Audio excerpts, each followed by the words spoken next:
So I wanted to bring up next is the Giants-Cubs series where, Oh, I'm surprised you want to bring that up.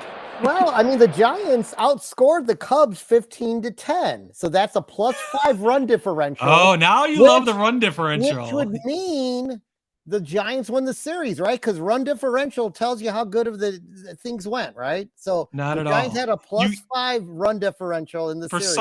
for So they someone won, that right? for someone that references run differential more than anyone I know, you have no understanding of what run differential is used for.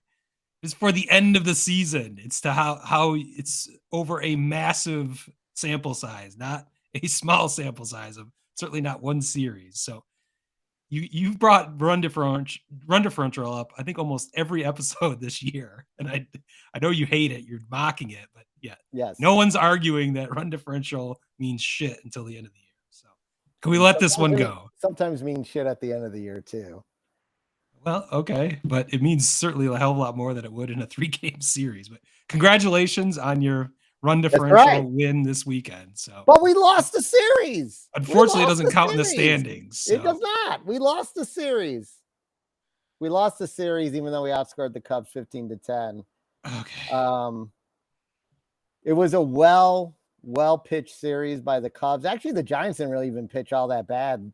The two games they lost to the Cubs were 3-2 and 4-zip.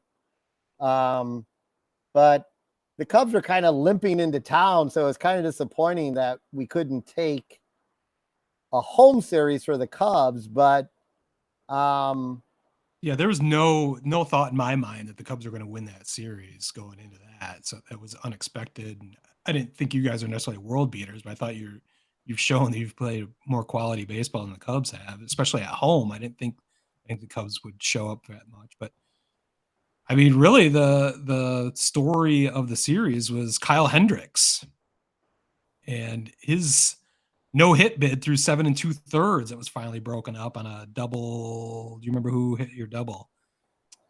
Mitch Haniger, right? That's right. Good call.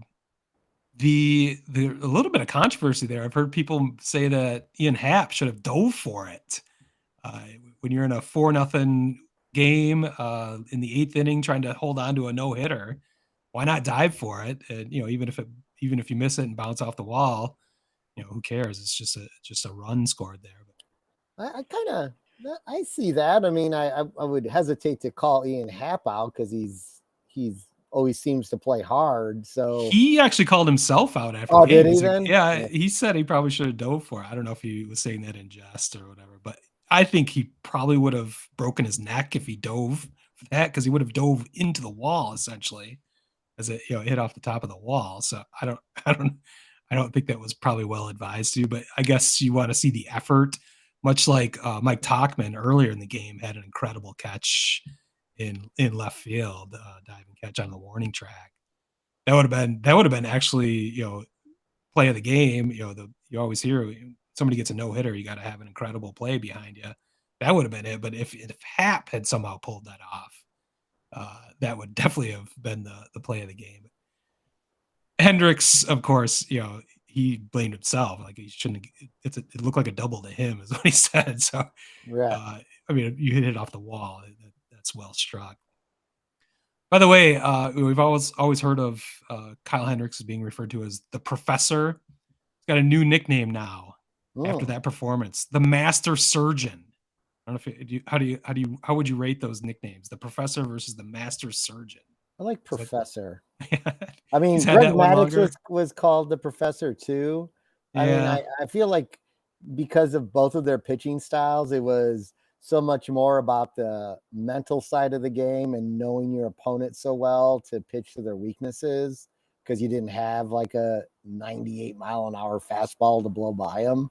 It was all on how smart you were and how smart you pitched. So the Master Surgeon / Professor was blowing you guys away with 88 mile an hour. Yeah, right. So I mean, it's amazing. It's crazy what he's doing. He actually had a pretty good start before that. So he's a much welcome addition to the Cubs rotation, as they've been struggling of late in general. But yeah, that was a fun one. I thought it just kind of felt, especially after the Tauchman catch, I thought they were going to get the no-hitter. I don't know if you were watching the game. I know you've had a busy week, busy couple of weeks. So Were you watching at the time, or No, the only game I saw, thankfully, was the blowout on Sunday. So. okay?